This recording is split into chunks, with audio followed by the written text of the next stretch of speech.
Paz y bien, hermanos.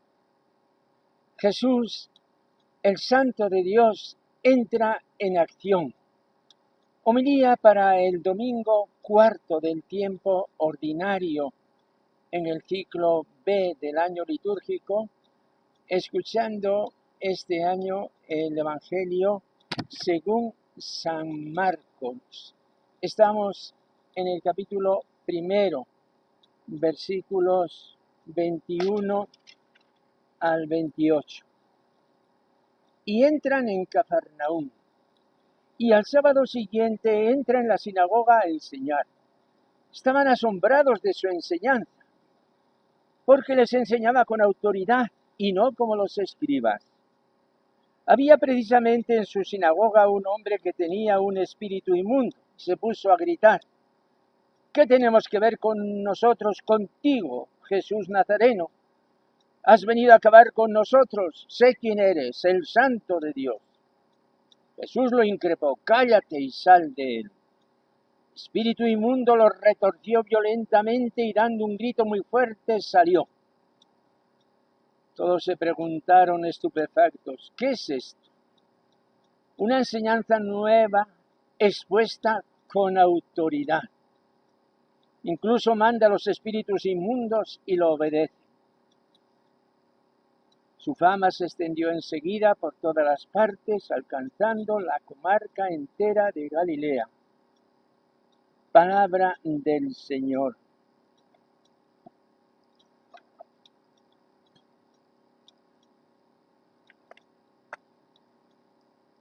Hermanos, después de la elección de los apóstoles que escuchábamos el domingo pasado, entra Jesús en acción. Y el primer episodio que nos cuenta San Marcos es una escena que ocurre en la sinagoga de Cafarnaúm. Es el evangelio que acabamos de escuchar, tan absolutamente simple, tan totalmente singular. Solo Dios puede obrar del modo como actúa Jesús. No olvidemos que San Marcos escribe como título del evangelio: comienzo del evangelio de Jesucristo, Hijo de Dios. Este latido de divinidad está en todas las líneas del evangelio. Jesús es el Hijo de Dios. En el episodio que leemos, ya de entrada, San Marcos nos hace una descripción que vale para este suceso y para todo lo que siga. Estaban asombrados de su enseñanza, porque les enseñaba con autoridad y no como los escribas. ¿Qué era la autoridad de Jesús, que le distinguía a él de todos los otros predicadores, de los escribas, de los rabinos? La autoridad de Jesús era algo que irradiaba de su persona y se trasladaba a su doctrina. Una persona, ¿por qué tiene autoridad? ¿Por el cargo o por su valía? La autoridad viene ciertamente del cargo. Tenemos que respetar a todos los legítimamente constituidos en autoridad, como dice San Pablo, a propósito del emperador romano y de los gobernadores romanos. La segunda carta a Timoteo, leemos que hay que rezar por los reyes y por todos los constituidos en autoridad, para que podamos llevar una vida tranquila y sosegada con toda piedad y respeto. Y añade: esto es bueno y agradable a Dios, nuestro Salvador. Es lo que hacemos en la misa después de la predicación y el credo, en la oración universal o en la oración llamada de los fieles. La primera súplica es por la Iglesia, la segunda súplica es por los gobernantes, por la nación, por las necesidades públicas. En este aspecto de la autoridad que viene del cargo, Jesús no tenía ninguna autoridad, no tenía ningún cargo. No era sacerdote, no era rabino, porque no había cursado los estudios reglamentarios para ser rabino. La autoridad de Jesús no era la autoridad del cargo, sino la autoridad de su persona. Los cargos pasan, las personas quedan. La autoridad es la densidad de la persona, el resplandor que irradia de su ser. Y esto no está condicionado a la ciencia o a otras capacidades externas. Es algo que viene de dentro. Es la excelencia de la virtud.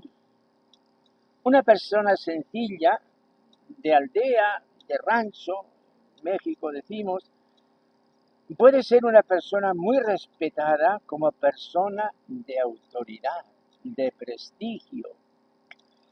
Jesús pues tenía esta autoridad de dentro. Digámoslo con las palabras más simples y solemnes. Jesús tenía la autoridad del Hijo de Dios.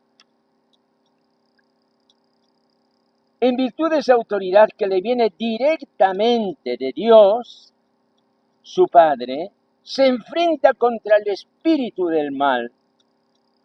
Frase tremenda y reveladora la que pronuncia este enfermo de la sinagoga de Cafarnaúm, que resulta ser un endemoniado. ¿Qué tenemos que ver con nosotros contigo, Jesús Nazareno? ¿Has venido a acabar con nosotros? Sé quién eres, el Santo de Dios.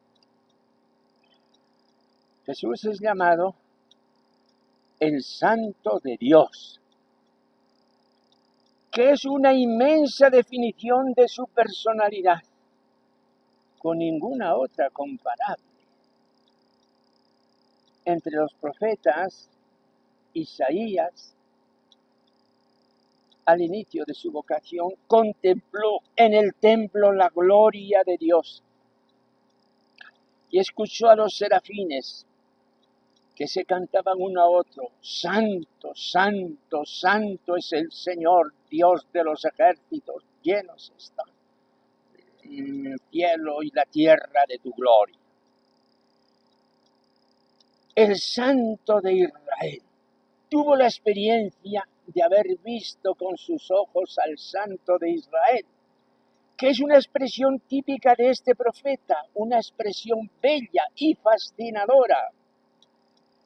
El Santo de Israel era el Dios de la alianza del pueblo elegido, y en esta expresión está contenida toda la grandeza y toda la ternura de Dios hacia su pueblo Israel.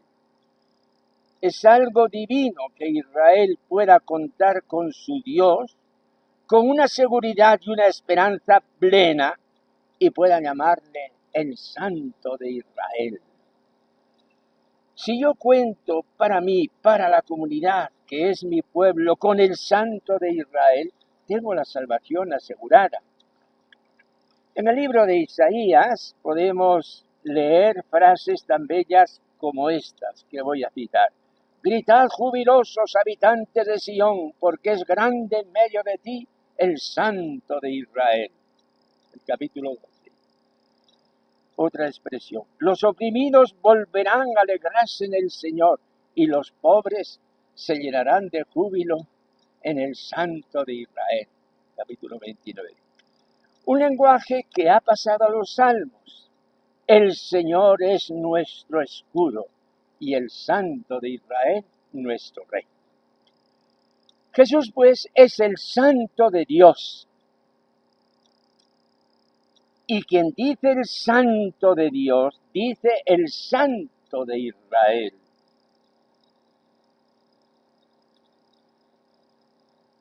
Ese es el Jesús de nuestra fe. Ese es el Jesús de nuestro culto. El Santo de Dios. Jesús increpa al espíritu del mal. Cállate y sal de él. En otros pasajes se verá como Jesús no permite hablar a los espíritus expulsados, porque la confesión no ha de venir de ellos, la confesión ha de venir de nosotros, sus discípulos. Esa confesión pertenece a nosotros, solo nosotros podemos decir que Jesús es el Santo de Dios. Y la prueba de que es así, de que es el Santo de Dios, es el imperio de su voz. Sal de él. Espíritu inmundo lo retorció violentamente y dando un grito muy fuerte salió de él. Esta santidad divinamente poderosa se funde con su palabra. Y la palabra de Jesús resulta ser tan santa como su persona. Cuando el sacerdote tiene en sus manos la hostia, dice en nombre de Cristo: esto es mi cuerpo.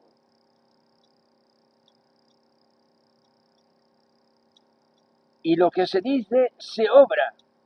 Y allí está real y verdadera y sacramentalmente el cuerpo de Cristo glorioso. La santidad del Santo de Israel, que se hace palabra en los labios de Jesús, se hizo palabra escrita en las Santas Escrituras. Y por esa santidad de Jesús de Nazaret, los santos evangelios y toda la Sagrada Escritura adquiere la soberanía de Dios en la norma de nuestra fe. La Iglesia tiene que someterse a la soberanía de la palabra de Dios, lo dice el Concilio en estas palabras que voy a citar.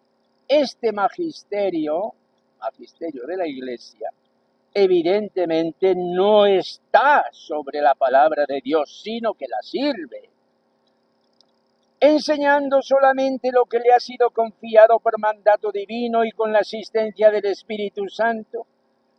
La oye con piedad, la guarda con exactitud y la expone con fidelidad. Y de este único depósito de la fe saca todo lo que propone como verdad revelada por Dios que se ha de creer. Esto dice la Constitución de Ibergo. Concluyendo, hermanos, miremos a Cristo Jesús. Él es Jesús de Nazaret. Así lo llama el Evangelio. Por tanto, es nuestro hermano, pero es al mismo tiempo el Santo de Dios, el Santo de Israel. En él está toda la fuerza y toda la doctrina de la Iglesia. En él está toda nuestra esperanza. A ti, Jesús, nuestra obediencia, a ti la gloria por los siglos de los siglos. Amén.